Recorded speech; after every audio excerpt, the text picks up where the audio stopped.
Assalamualaikum, Pak Rizky. Waalaikumsalam warahmatullahi wabarakatuh. Makasih sudah meluangkan waktunya nih untuk berbincang dengan saya hari ini. Iya. Saya mau maafin ganggunya Pak Rizky ini. Seharusnya waktu-waktunya dan berkumpul bersama keluarga. Oh ya, nggak apa-apa, biasa. Ini mengingatkan suatu kuliah dulu, diskusi di jam-jam segini. Mantap, sambil ngopi. Ini Pak Rizky, saya tuh ingin berbagi hasil evaluasi saya terhadap dua artikel tentang pendidikan inklusif di Indonesia. Kemarin kan saya sudah coba share ya ke Pak Rizky ya, terkait dengan artikel-artikel apa yang berkaitan dengan pendidikan inklusif. Nah, Oh, mungkin ini bisa membantu Bapak nanti di dalam praktek mengajar di kelas. Nah, oke. terutama untuk murid-murid yang memang membutuhkan dukungan tambahan. Seperti Oke, itu, Pak. oke. Sip, bagus sih. Saya senang dengan topiknya karena saya butuh pengetahuan baru sih. Terutama juga kebetulan di sekolah kami ada siswa yang juga dalam hal ini disabilitas termasuk berkebutuhan khusus nggak ya? Sepertinya masuk lah ya hitungannya ya. Tapi bisa juga sih. Ini menarik karena suatu saat juga nanti siapa tahu berguna ke depannya. Nah, seperti itu, Pak. Jadi, Pak, karena di pendidikan inklusif itu ternyata data dan bukti penelitian itu merupakan salah satu faktor pendukung utama, Pak. Oh, Jadi makanya saya tuh coba mengevaluasi dua artikel tentang pendidikan inklusif ini, Pak. Yang pertama tuh adalah artikel literatur abu-abu yang iya. berjudul tentang pendidikan inklusif di Indonesia, kemudian peluang dan tantangannya, itu karya Bintoro tahun 2024 di bulan Maret, Pak, di jurnal Afkrona.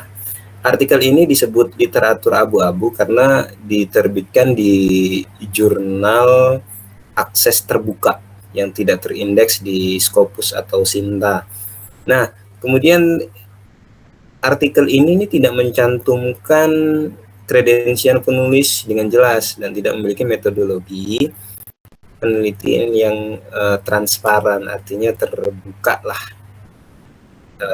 secara umum. Nah, ini seperti artikel opini yang berbasis tinjauan literatur, bukan lebih kepada penelitian di lapangan, Pak Rizky. Oh gitu. Berarti kualitas atau jurnalnya jadi tidak bisa diandalkan kalau kayak gitu. Sebenarnya bukan tidak bisa diandalkan.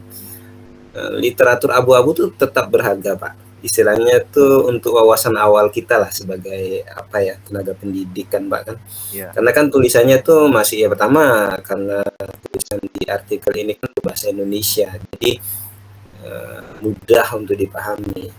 Kalau misalnya kayak Pak Rizky mungkin karena basicnya adalah guru bahasa Inggris, mungkin ya artikel dengan berbahasa Inggris tuh mudah, tapi bagi saya misalnya kan yang mungkin kurang pemahaman tentang artikel dalam bahasa Inggris, ya artikel-artikel abu-abu ini sebenarnya ya cukup sesuai lah dengan kemampuan saya yang minim dalam berbahasa Inggris. Eh, Kemudian tulisannya tuh juga harus kita pahami. Yang kedua adalah tinjauannya tuh sistematis. Tinjauan sistematis ini yang berjudul A Systemic Literature Review of Inclusive Education in Indonesia. Nah, ini merupakan tinjauan yang sifatnya memang penelitian oleh apa namanya, peneliti lah, akademisi seperti itu, Pak. Jadi kalau tinjauan sistematis ini saya ambil tadi contohnya itu yang terbit tahun 2020 di Universal Journal of Education Research.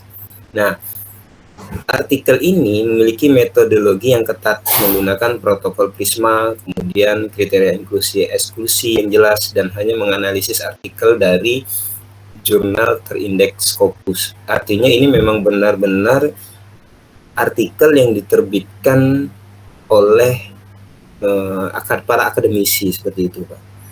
Nah, mari coba kita bandingkan kekuatan sama keterbatasannya. Nah, kalau artikel abu-abu tadi, Pak, itu kemutahirannya memang tinggi. Ini karena ini pernah diteliti di tahun 2024. Bahasanya memang mudah, kemudian relevan dengan konteks Indonesia ya. Artinya yang ada di Indonesia lah. Tapi keterbatasannya tuh otoritasnya tuh atau penulisnya tidak jelas. Itu yang pertama. Kemudian tidak ada data primer. Artinya data-data pokok. Mungkin seperti wawancara yang ditampilkan di situ, observernya siapa, seperti itu, Pak. Dan dia tidak melalui preview. Mungkin ya dari rekan-rekan sejawat gitulah. Yang artinya dia memiliki kualitas yang memang benar-benar di basicnya itu. Nah, sedangkan tinjauan sistematis itu, Pak, dia itu metodologinya memang transparan, artinya semua bisa melihat, kemudian kredibel, dan buktinya itu dapat dipercaya.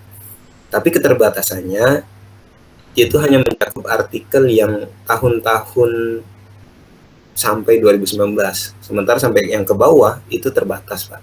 Jadi, artikel ini pun memang memerlukan kefasihan kita dalam menerjemahkan ke bahasa Indonesia, karena hampir rata-rata artikel yang diterbitkan untuk tinjauan sistematis ini lebih kepada artikel berbahasa Inggris, dan tentunya jumlah studi yang dianalisisnya pun hanya sedikit, agak terbatas untuk digeneralisasi gitu lah. Oke. Jadi kalau dari penjelasan Bapak, yang bisa saya andalkan untuk praktik kelas ini lebih ke tinjauan sistematis berarti. Benar sekali, Pak. Jadi tinjauan sistematis ini sebenarnya menemukan bahwa kesiapan sekolah inklusif di Indonesia ini sebenarnya masih rendah. Hanya sekitar 20% yang siap, sedangkan 49,6%-nya itu tidak siap, Pak. Faktor penghambatnya itu antara memang kurangnya guru pendamping khusus, kemudian keterbatasan infrastruktur, dan kurangnya keterampilan guru dalam menangani murid berkebutuhan khusus. Nah, temuan ini ya relevan dengan kondisi sekolah kita di SMK 2, Pak. Ya, saya merasakan itu, Pak Rizky. Di kelas saya ada 2 murid yang mungkin berkebutuhan khusus. Tapi saya tidak yakin tuh bagaimana cara terbaik membantu mereka. Lalu strategi pengajaran apa yang terbukti efektif untuk murid berkebutuhan khusus tadi. Nah, dari tinjauan sistematis inilah menyebutkan beberapa strategi yang memang efektif. Misalnya quantum teaching strategi untuk pelajaran bahasa Indonesia dan IPA. Kemudian individual education plan dengan media visual ya, untuk murid dengan autisme spectrum disorder. Nah, ini dengan media visual ini kan murid yang kondisi tertentu itu dapat diukur efektivitas dengan data dari kelasnya sendiri, tidak asal berdasarkan omongan rekan guru juga ya, atau pendapat dari teman guru yang lain, begitu, Pak. Oke, berarti itu tadi lebih ke inilah ya, tinjauan sistematis tadi lah ya, dengan strategi-strateginya. Terus untuk mungkin agak ke penelitian ya, Pak ya. Ini kan kalau penelitian ini kan terbaik baru semuanya karena dari 19 akademik yang paling lamanya lah kan. Bagaimana bisa cari penelitian yang tepat tanpa harus membaca jurnal yang benar sekali. Saya menyarankan Bapak nih coba dulu dari sumber-sumber yang praktis, seperti misalnya ada laporan dari Kementerian Pendidikan atau organisasi seperti UNESCO. Salah satunya juga sebenarnya, Bu, rapor pendidikan sekolah itu juga sebenarnya bisa kita jadikan dasar juga untuk pegangan awal atau data awal kita lah.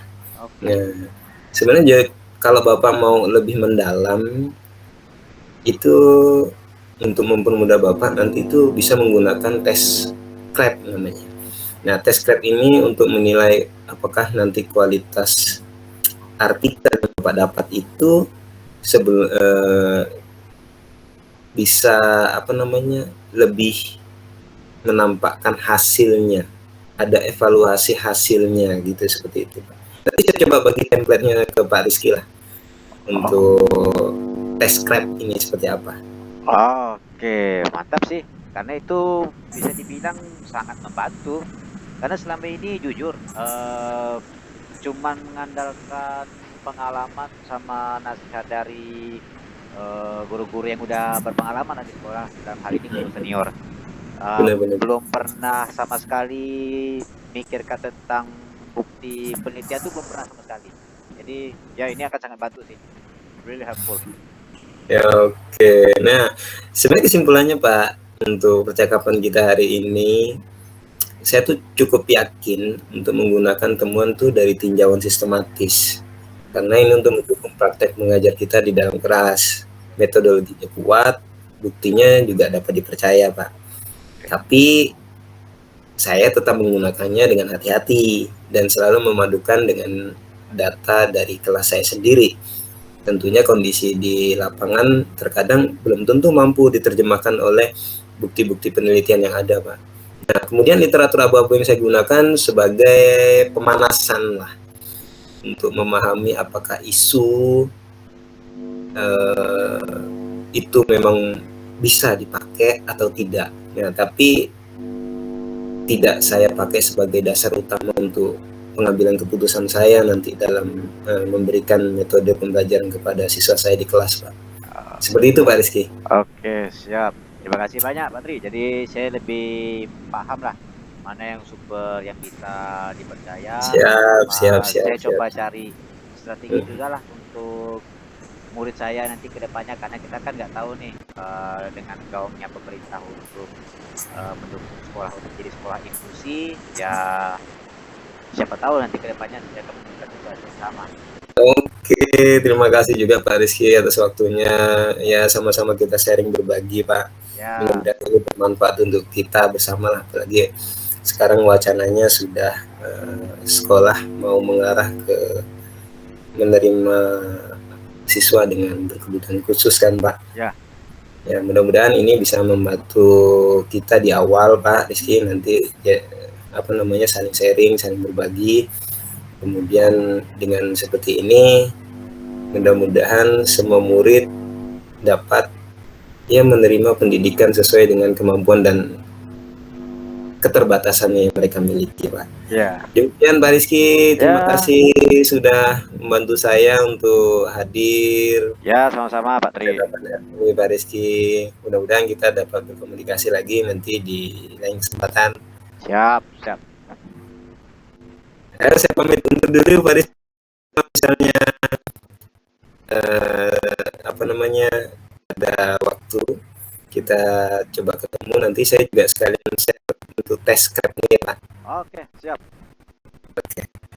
Terima kasih. Assalamualaikum warahmatullahi wabarakatuh. Waalaikumsalam warahmatullahi wabarakatuh.